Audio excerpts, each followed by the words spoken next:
कि if a resource is unlimited, तो फिर which of the following statement is incorrect. ठीक है, शॉप खोलने के लिए परमिट चाहिए होता है। अब ध्यान से पढ़ो कि इस आपके रिसोर्स क्या है, अनलिमिटेड है, तो फिर यहाँ पे आपके जो स्टेटमेंट होगा कौन सा गलत माना जाएगा। अगर मुझे बताओ, पहले ध्यान से सुनना, अगर मुझे बताओ कि आपको यहाँ पे कोई भी बिजनेस करना है, ठीक है, अगर मुझे बताओ कि कोई भी बिजनेस करना है, ठीक, अब बिजनेस करने के लिए यहाँ पर आपको कौन कौन सी चीजें चाहिए।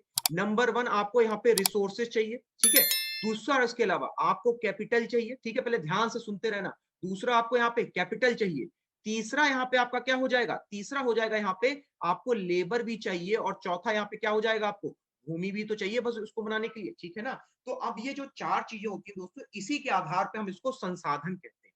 इन तीन चीजों को हम लोग मिला के क्या कहते हैं, इन्हीं तीन चीजों को हम लोग संसाधन के नाम से जानते हैं, ठीक है। अब आपसे क्वेश्चन क्या पूछ रहा है, पहले क्वेश्चन को ध्यान से पढ़ो कि अगर संसाधन असीमित है तो कौन सा कथन जो है आपका यहाँ पे गलत माना जाएगा। कथन आपसे गलत पूछा गया है दोस्तों, तो आपको क्या लगता है कि यहाँ पे कौन सा ऑप्शन होगा जो गलत माना जाएगा। ठीक है, क्योंकि संसाधन असीमित है, तो मतलब क्या हुआ दोस्तों कि उसमें आपकी किसी भी प्रकार की कमी आपकी यहाँ पर नहीं होगी। ठीक है, बात को समझो, यहाँ पे कथन आपका गलत पूछा गया है, तो आपका क्या मतलब हुआ कि भाई अगर यहाँ पे आपके संसाधनों की कमी नहीं है तो मतलब वो असीमित है। ठीक है, अच्छा, कुछ बता रहे हैं ए गलत है, कुछ बता रहे हैं यहाँ पर बी गलत, सॉरी सी गलत है। ठीक है ना, अब जरा इसको समझो कि अगर मैं कह रहा हूं यहाँ पे कि आपका स्कार्स की रिसोर्सिटी होगी, हाँ शाबाश, यहाँ पे दोस्तों ए ऑप्शन आपका सही होगा। इसको पहले समझो कैसे, कि अगर मैं आपसे यहाँ पे कह रहा हूं कि यहाँ पे आपके सोर्स क्या है, रिसोर्स हो गए अनलिमिटेड, मतलब इनकी संख्या है बहुत ज्यादा, ठीक है, तो मतलब ये कभी भी स्कार्सिटी नहीं कर सकते, मतलब ये आपके कभी भी स्कार्सिटी नहीं कर सकते, ठीक है ना। और अगर ये दोस्तों स्कार्सिटी नहीं भी हो, मान लो ये हमने सिर्फ सेंटेंस ले लिया, अगर यहाँ पे आपकी स्कार्सिटी की आपकी यहाँ पे कमी हो गई, तो अपॉर्चुनिटी कॉस्ट आपकी रहेगी या फिर नहीं रहेगी, ये पक्का कैसे होगा, ध्यान समझो।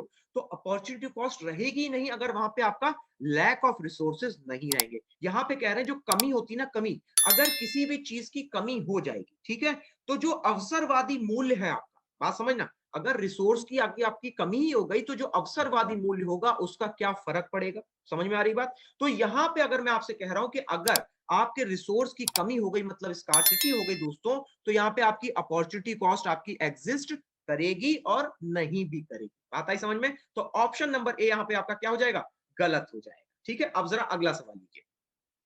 अगला सवाल थोड़ा सा इजी है, ये सब लोग एक बार बता सकते हो। ठीक है, जरा बताइएगा यहाँ पे कि इकोनॉमिक्स क्या है। यहाँ पे सोच के बताइएगा कि इकोनॉमिक्स क्या होती है। क्या ये कंप्यूटर विज्ञान है, भौतिक विज्ञान है, सामाजिक विज्ञान है, या फिर प्राकृतिक विज्ञान है। तो जरा फटाफट कमेंट बॉक्स में दोस्तों बताइएगा कि इनमें से कौन सा ऑप्शन है जो आपको यहाँ पे सही लगता है। अर्थशास्त्र पे आते हैं। ठीक है, अब देखो, अर्थशास्त्र को दोस्तों यहाँ पे हम लोग तीन तरीके से देखते हैं। नंबर वन, हम लोग किसी भी अर्थशास्त्र को, जैसे मैंने पहले बताया, घर की दृष्टि से देखा जाता है। दूसरा, यहाँ पे जो बिजनेस हम लोग करते हैं उसकी दृष्टि से भी यहाँ पे हम लोग अर्थशास्त्र को देखते हैं। और नंबर तीन, यहाँ पे अगर मैं बात कर रहा हूं तो यहाँ पे भूमि की दृष्टि से भी आपका यहाँ पे जो है अर्थशास्त्र को देखा जाता है। कैसे, इसको जानिए। तो देखिए, पहली बार मैं अगर बात करूं तो मुझे बताओ कि जो आपका घर है, घर में अगर आप यहाँ पे कुछ भी पैसा कमा रहे हो, तो अगर ये घर है और घर में अगर आपके पास पैसा है, तो इस पैसे को आपका रख रखाव जो होगा, ध्यान सुनना, जो इसका रख रखाव होगा वही इसका क्या कहा जाएगा, अर्थशास्त्र कहा जाएगा। ठीक है ना, बात समझ रहे हो। तो इसको क्या कहेंगे हम लोग, अर्थशास्त्र कहेंगे। लेकिन जरा एक चीज और समझिए कि अगर अगर मैं जो है यहाँ पर बिजनेस के अंतर्गत लेते हैं, ठीक है, अब बिजनेस में जरा सोचो कि बिजनेस के अंतर्गत यहाँ पे अर्थशास्त्र क्या होगा। तो ये जो आपके बिजनेस में घाटा और फायदा होता है, ध्यान से समझो, बिजनेस के अंतर्गत ये जो आपका घाटा और फायदा होता है दोस्तों, इसी को हम लोग क्या कहते हैं, इसी को यहाँ पे हम लोग यहाँ पे बिजनेस का अर्थशास्त्र कहते हैं।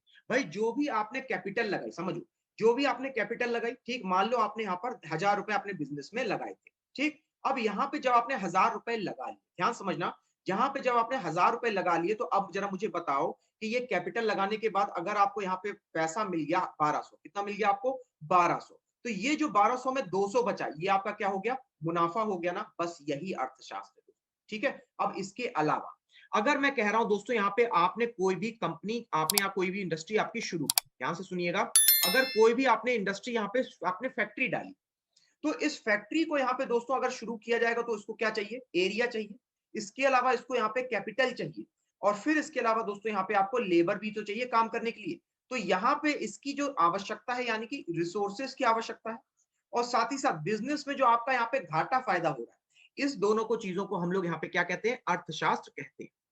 तो भूमि, तो भूमि में अर्थशास्त्र कैसे लगता है? तो मुझे बताओ आप जरा सोच के कि आप आजकल जो है भूमि के दाम धीमे-धीमे बढ़ रहे हैं ना, ठीक है? तो ये जो आपके दाम बढ़ रहे हैं, ये किस आधार पे बढ़ते हैं दोस्तों?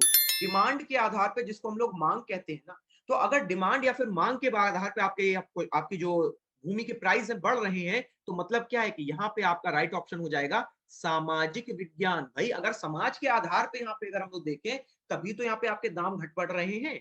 तो इसका मतलब क्या हुआ दोस्तों? इसे हम लोग यहाँ पे सामाजिक विज्ञान के नाम से जानेंगे। सफलता क्लास के यूट्यूब चैनल को ज्यादा से ज्यादा बच्चे लाइक करें, सब्सक्राइब करें, बेल आइकन प्रेस करें ताकि सभी नोटिफिकेशन आपको टाइम टाइम पर मिलते रहें।